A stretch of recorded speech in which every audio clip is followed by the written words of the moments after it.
Welcome to the RSM Talk Big podcast, helping you invest well, understand money, and achieve the best tax outcomes. Your hosts today are Andrew Sykes, Chris Oates, and Young Han. Well, hello everybody, and welcome to the RSM Talk Big podcast for our next episode and part 2 of our review or insight into the RSM Talk Big Small Business Trends in 2023 report. Sorry, Think Big. We're Talk Big, but we are part of RSM, and one of our RSM reports is titled Think Big. Encourage you to go to our website, download it, have a read. It's a free report, Think Big, Small Business Trends in 2023. My name's Andrew. I'm being joined by Young. Hi, everyone. And Chris. G'day, everyone. Your regular hosts of the Talk Big podcast. So, okay, guys, let's get into it. So we covered 4 trends in our last podcast, and now we're going to talk about data insights, cybersecurity, staff shortages, and cash flow options, as well as some virtual CFO insights. Young, let's talk about cybersecurity. I think we so last part 1 we talked about the privacy, data privacy. I guess the cybersecurity is a bigger picture of the issues, and one of the things that it's constantly coming up is about the dark web, which is like a marketplace for the people who's got someone else's data and just trades. So I hear the term dark web and I go, oh yeah, what's that? But it's massive, isn't it? It's like a third largest economy in the world. You've got to be kidding. I'm not. So this is the dark web. So we access the web through, like, we open up and we open our browser, and that's the web. And the dark web is stuff that is out there but not accessible through like normal means. Not is that me. right? So people in the cyber crime, it's like it's their go-to, and I've seen a snip of it. It's like a proper marketplace, and people the price up, and the people like trade, and they rate people, whether they're a good trader or not, and whether it's the information they're selling is like actually worth it or not. Like an eBay, you see the reviews of the suppliers and customer reviews, and it's exactly like that. Wow, so it's run like a real business, but this is criminal kind of enterprises. I recall when we saw the Optus scandal last year and Medicare scandal, didn't they actually sell some of the data on the dark web? That's right, yeah. Or people can ask for a ransom to get it back. It's just, I think the biggest, and we touched on in the last episode with that privacy and the penalties that can come with it too. So if it's one thing that the data gets out there and people's stuff is leaked, but if you sort of look at the businesses side of things as well, the penalties that are there. And then, so cybersecurity to me is about protecting your business and yourself from, having to go through that process. Yeah, because it's such a big issues in the market, as well as the impact on reputation, your business, and the penalty that comes with it. It is something that everybody needs to be aware of, and it's not something that it's nice to have, it's a must-have. No, and that's because if you look at the stats, and you'll see this in our Think Big report, is that cyber crime is reported every 7 minutes. So there is a cyber crime every 7 minutes. That's unbelievable. And apparently 60% of small businesses, small to medium enterprises, don't survive the impact of a cyber attack. And I think somewhere between $40,000 up to sort of $3.5 million is sort of the average that businesses suffer. Yeah, and we talk about most people, and myself included, until I started looking at this and started getting clients experiencing it, thought this was all about big business.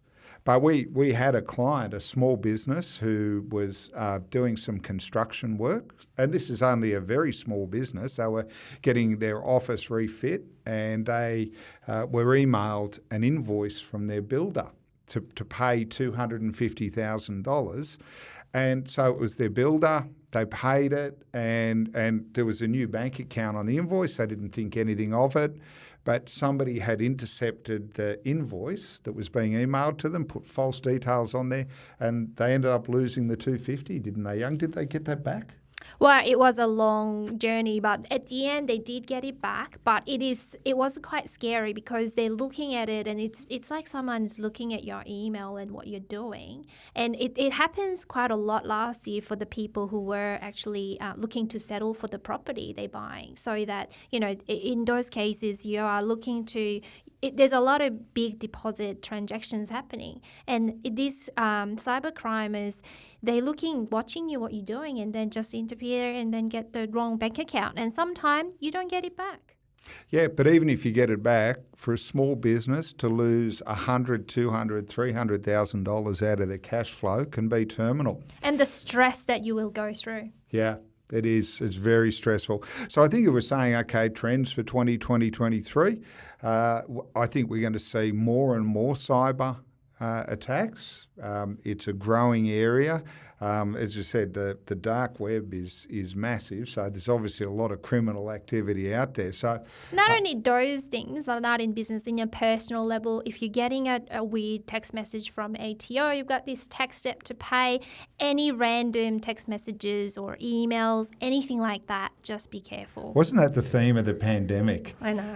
Every text messages, parcel being delivered, or ATO. So all of a sudden it moved onto your phone. Yes, that's right. From email to phone. So it's not just for the business, it's actually for everybody involved in, their life, their business, their employees, in your daily life. Yeah. So business and small business needs to treat this seriously. So you've got to look at your cybersecurity awareness, your plans, your processes. There's also cyber security insurance as well in place. It's a new thing. So if you're really worried about it, I recommend you to actually have a look at it as well. Yep. So get the expert in to advise you on process and policies and protection you can have. And not all of it's expensive. Train your staff who are responsible for payments, for example, that if a bank account changes, ring up the person who sent the invoice and say, hey, did you change your bank account? So not all of it is sophisticated or expensive, but you do need a plan and you do need to actually do something about it. And I think that cybersecurity, the thinkBIG report, a lot of it is about digital and businesses moving into that and, accelerating with the digital space, but the cybersecurity is the key for that to be successful. Yeah. Okay. So the next trend, staff shortages. So in 2022, the unemployment rate in Australia dropped to its lowest level in 50 years. And you could certainly, it's not hard to pick that there's a trend that there's going to be less staff and it's going to impact on small businesses. So small businesses competing with larger businesses who are trying to get access to employees. Hopefully we'll see some immigration, but we think that a big trend is going to be the continuation of that shortage of staff. And I think it's the recovery process from post-COVID. So when COVID happened, there's a lot of things impacted the staff. So, the JobKeeper was kind of helping, but at the same time when the COVID happened and borders were closed, a lot of people chose to go back to their own country and they never came back. And now things start coming back to normal, but it's like, well, we've gone back and they found their life. They don't want to come back.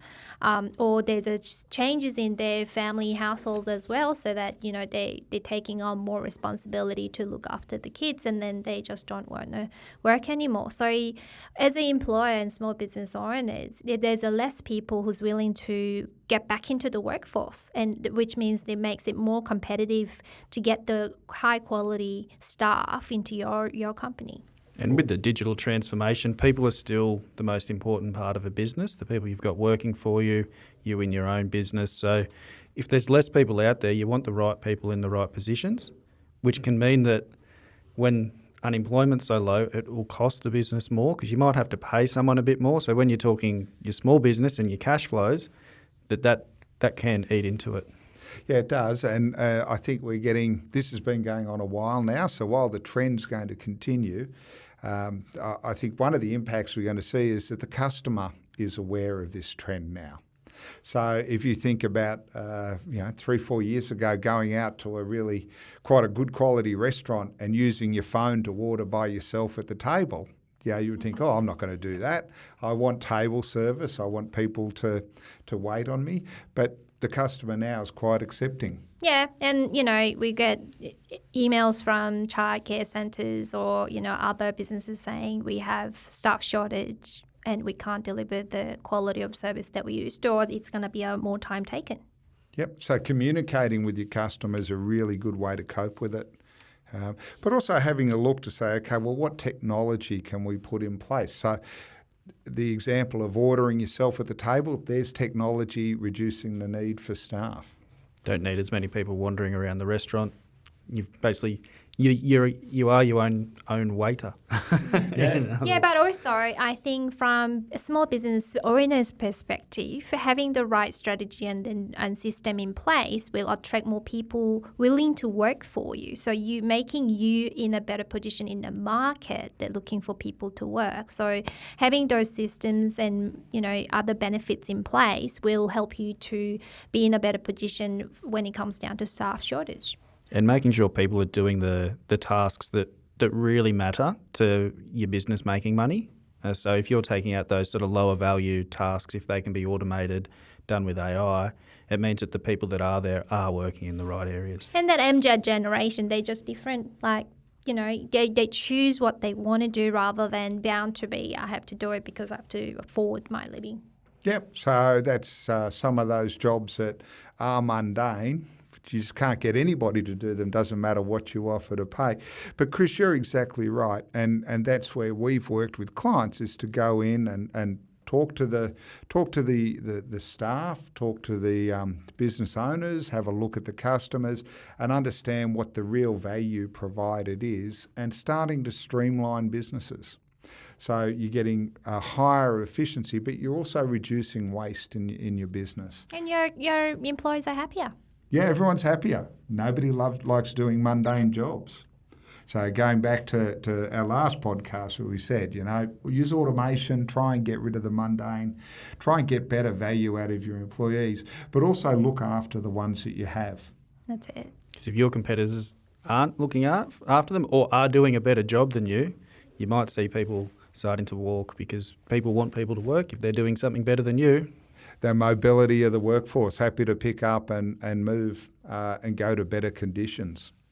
So be the one that offers the best conditions and the good working environment, and also job satisfaction. Exactly.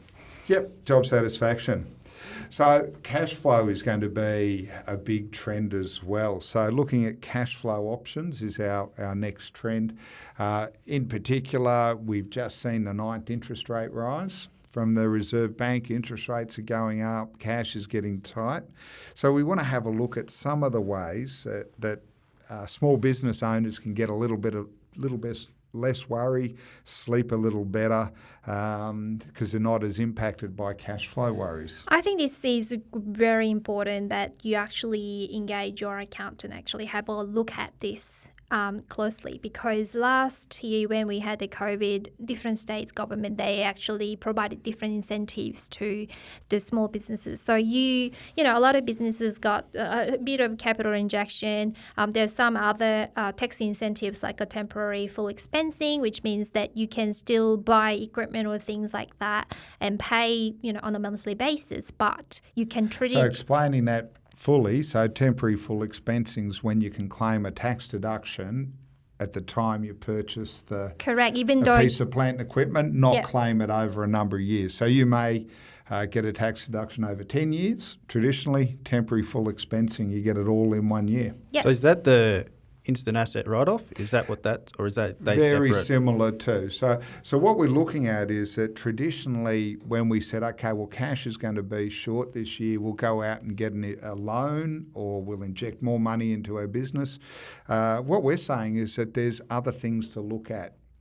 We really saw that during the pandemic, where businesses experiencing cash flow problems could turn to the government, get government grants, maximise the benefits that they got through the tax system, for example, by looking at their R&D grants and incentives, so research and development, access to various subsidies that increase the efficiency of their cash flow rather than looking for more cash.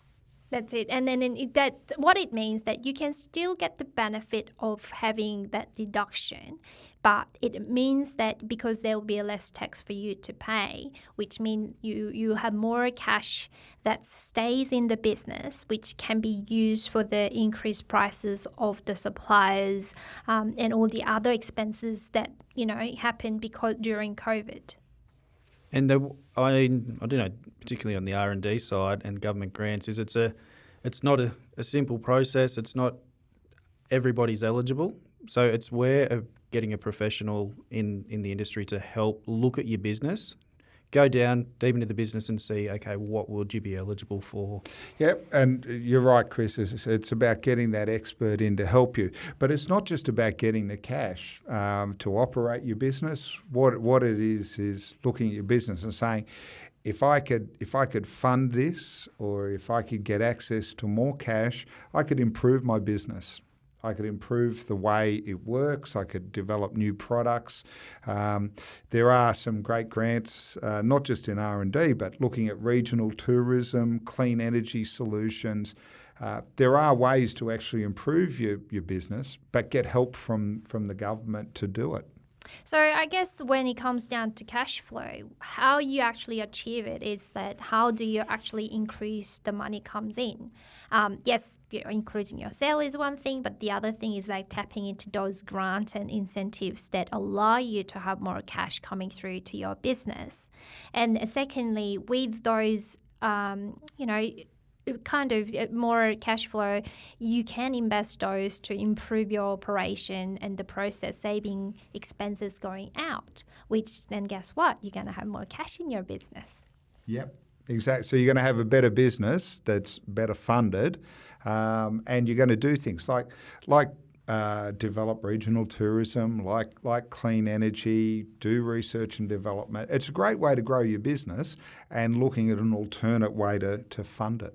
And is it only on big projects, or so do you have to spend hundreds of thousands of dollars to get them, or no? So with the R&D incentives, you need to be in a company structure to be eligible, but also you need to have, if you're saying that you have at least a minimum $20,000 of expenditure that's spent for the research and development, you're eligible for it. So if you're in a position, your company is in a position that it's a tax payable, it's going to reduce your tax amount. But then if it's in a loss position, you're actually getting that as a cash refund. Yeah, and it can be quite small business that can access. So this is not just for the big end of town. A lot of startups, if they do have the proof of concept and that's what they're doing, you just need to have a chat with the R&D experts, make sure that you're eligible to receive those incentives. And because there's a bit of process involved, you need to get the application in, and it's a claim that is a part of your tax return. So it is important that you get an advice and then get it right so that you can maximize your benefit. Excellent. So the last trend we're going to have a little bit of a look at is virtual CFO. It's an unusual term, but virtual CFO is what we're really looking at, is saying that as a business, we don't need to go and employ someone. We can actually go and buy this service of a CFO externally, but generally for a lower cost and a better output than if we are hiring someone ourselves. And it's only possible because of the other trends that we mentioned in the this episode and another episode, is that digitization of the business process and how people interact, and enabling that access to the real-time data makes the virtual CFO role to do what they can do with the data that they're getting, because you're not waiting on someone else to print out an Excel spreadsheet to give it to you to do the analysis. You actually have the real-time access to the system. You know what they are doing. And because another advantage would be that having someone outside of the organization actually gives you that different input, because you're not in the business day to day. You're 100% right. So as the technology gets more sophisticated, what businesses are no longer doing is paying to have data prepared. So they prepare high-quality data themselves, but they're paying to have it interpreted. I really look at this along the lines of, as technology gets more sophisticated, it gets less accessible. What makes it up gets less accessible, and it's only the outputs. The best way I've thought of this is, if I think of the car that I bought when I was at university 30 years ago, it was beautiful. 1975 Valiant VJ Ranger, lime in colour. Still dreaming about it. Still dreaming. It was a wonderful car. But I could fix everything on that car. I could service it. I could do the timing, the brakes. There wasn't much that went wrong on that car that I couldn't fix. If I went and looked at a modern car, I wouldn't even know where to start. So as cars have gotten more sophisticated, we've really said, well, we need to get the experts. I'll pay a mechanic to fix it for me because all I want is a car to run. And we're seeing the same trend in business where I'll pay the expert to come in and tell me what I need to know, and I'll prepare the data and develop it myself. But when it comes to expertise, I'll bring that in from the outside. And more importantly, I think this will give you that work-life balance that you want. You rather spend that time for actually developing your business and then free up your time and less stressed. Because you can do that when you free up that time and have energy to develop your business, you can afford to have another virtual CFO. So in the past, I think a lot of people say, well, we're not a big enough business to afford another virtual CFO. Think again, because the money that you save and the energy, the mental energy and the stress that you save is far less than the benefit that you're going to get from having a virtual CFO. The amount of business owners that work in the business during the day and then go home and have to do the numbers and the books and everything. If you've got the digital data there, it's the old, as we talked about, with the data insights and having the single source of truth and everything feeding in, it'll just give you that freedom, as you said, Young. Yeah, exactly right. And it's about why. Why do I spend hours doing bookwork? It's so I can get the results at the end of it. So we shortcut to the why, and we get things like three-way models and forecasts and budgets that help us actually operate our business a bit better. So the democratisation of advice. Things like Xero, if you look at something like Xero, it really brings what big business had 10, 20 years ago down to the small business for a fraction of the cost, small monthly fee, and you're getting an automated accounting system that gives you real advice. And then if you add a virtual CFO service on the top of that, you're actually maximising what you're getting out of the data that you produce. And I think we talked about all these different trends that we're expecting to see in 2023. They are not silos. If you're looking at it, they are interrelated. So have a look through, read the report. If you do have any questions, get in touch with us so we can guide you through to the right direction. Stay ahead of the game in 2023 for small business owners. Well, guys, we've reached the end of this episode. Thank you very much, Young and Chris. And from the team at RSM and our talkBIG podcast, thank you very much for listening. We encourage you to subscribe on your favourite podcast platform. And if you get the opportunity, refer a friend to our podcast. It'd be great to have more listeners. My name's Andrew, and from the team, thank you very much. Talk Big. Create, save and protect with RSM.